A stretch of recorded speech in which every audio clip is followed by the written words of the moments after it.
Reed's garage. The main road comes behind where the garage is now, and the house is still standing there.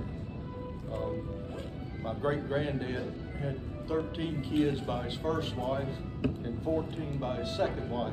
Good God. But most of them all moved away. Just my grandfather and some of the girls stayed around here close. Cletus, of course, built a new garage and worked there. They started out selling wagons, a little shed up here behind the house, and Studebaker Wagon Company that they sold for, and later evolved into selling Studebaker cars up to the mid-60s when they went out of business. This is so cool. What the name on the back is the name.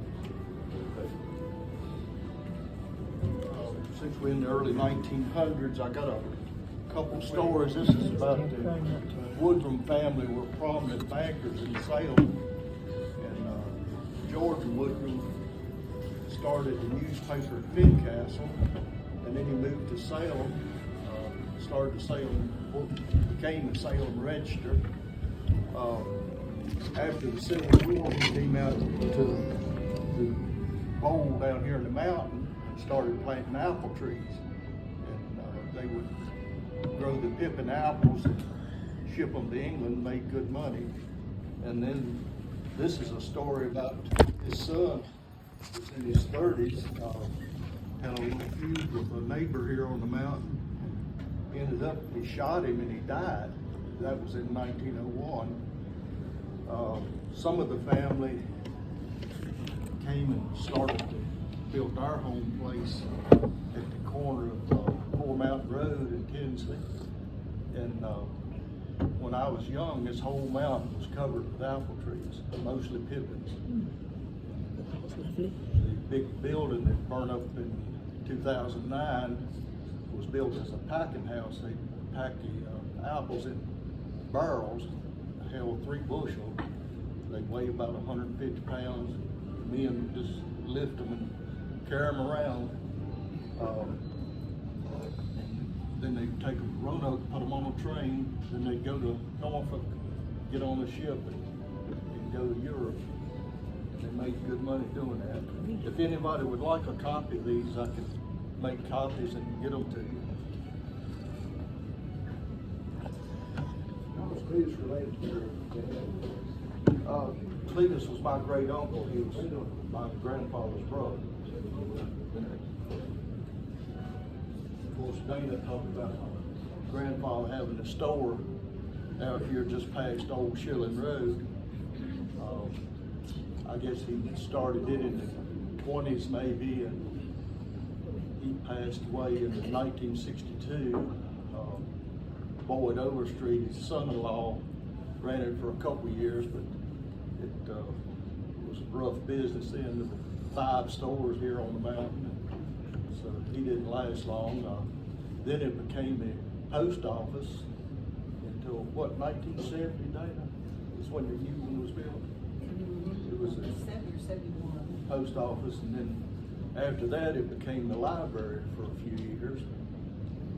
And I tore it down, I don't know, maybe 6 or 8 years ago.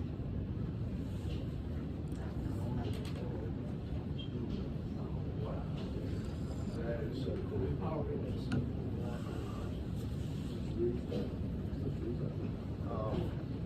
This is our home place around 1985 or so. My dad, he bought the place in 1948 at auction. The Woodrums owned most all of the top of the mountain here. And the son Byron, the old man, was always the brains of the operation. He died, and Byron, his son, the apple business had gone bad, and so he killed himself in a garage here behind this house. My dad bought it at auction in 1948, and then he grew around 20,000 bushel apples a year. And until I came along, we planted more trees. I planted 4,200 trees. We were up to about 30,000 bushel a year until around 2005. In the late 90s, China started shipping in here. It just killed the apple business. We couldn't, with the cost of operation here, we just couldn't make any money growing and selling apples after China started shipping in.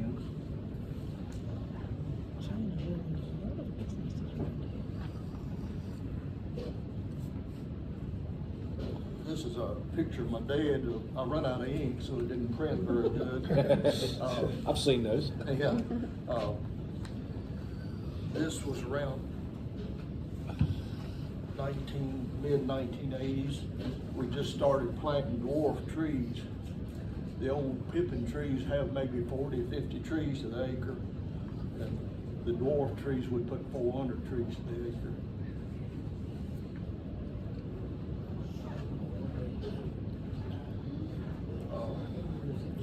The biggest thing, especially here on the mountain with apples, is fungus. We have to spray usually 11 or 12 times a year to keep fungus and, of course, insects down too. We grew a lot of cabbage too. Just about all the farmers here on the mountain grew cabbage. Back in, you could sell stuff. Go to the Roanoke Market. We'd get in there 4 o'clock in the morning and sell a truckload of stuff by daylight usually. And if we had something left, we'd stay in retail during the day. But all the little grocery stores and peddlers would come in and buy lots of produce back in. This is a picture of us with a mechanical transplanter planting cabbage. Still have that machine? No. And this is a picture of a field of cabbage. This is probably late 70s when this picture was taken, and we sold the cabbage that year. I remember loading a truck for $1 a bag, which is 50 pounds. Lord. I wouldn't carry it for that. And this is another picture of our place. And this is a big building that burnt in 2009. It was built around 1933 as an apple packing house. My dad said he could remember seeing people lined out up out Tinsley Lane in the early fall trying to get a job there.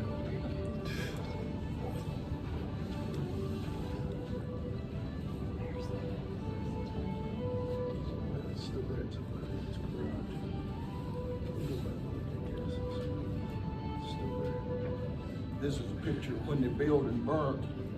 That's little bitty fire trucks down there, the flames going up hundreds of feet in the air.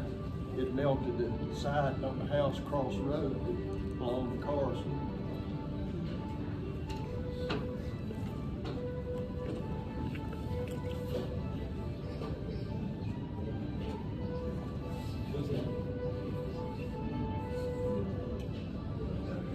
This picture, let's see.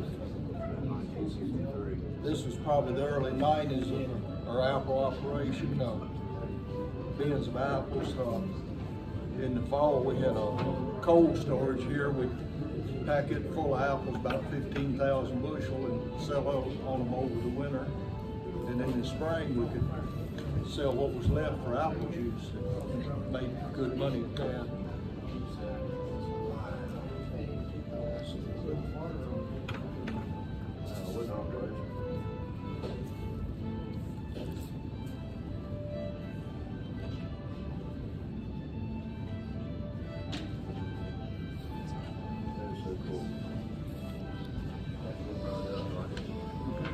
These are just pictures of apple blooms. I'll pass them around.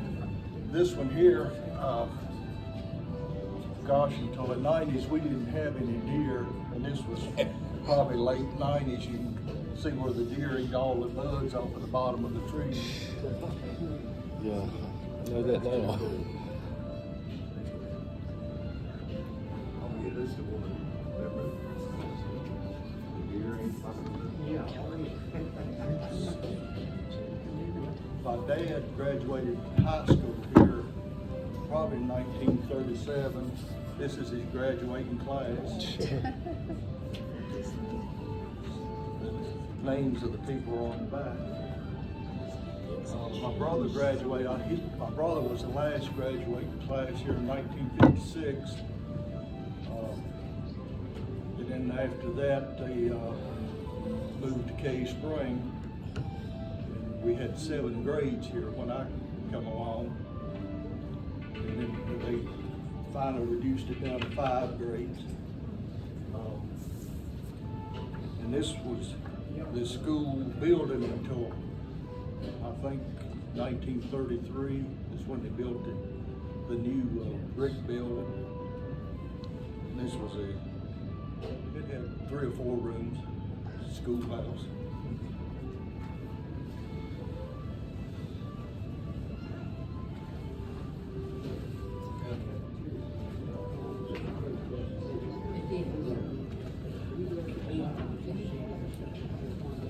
This paper has an article about apples that started the Murray Cider Company.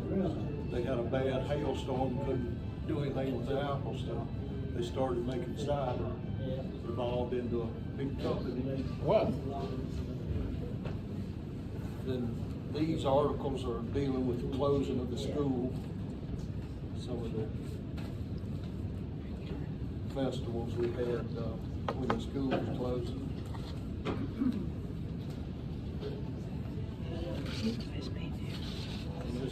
This article is about a good neighbor, Ed Kinzer here on the mountain.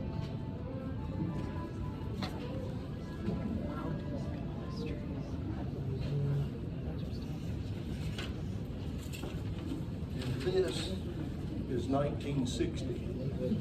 These are pictures of the egg farm over here. It snowed up to the top of the chicken houses. It was a year sort of like this, open year. Middle of February, I think it was Valentine's Day, it snowed a foot, and it snowed a foot every Wednesday for 4 weeks, and the wind blew and piled it up. We had cattle we had to feed. You'd dig and shovel about half a day to get feed to them, and the next day it was blown back full, you have to do it again. I remember hearing that. Kids, when they take their kids out, they'd have to hold on to them because they get lost in the snow.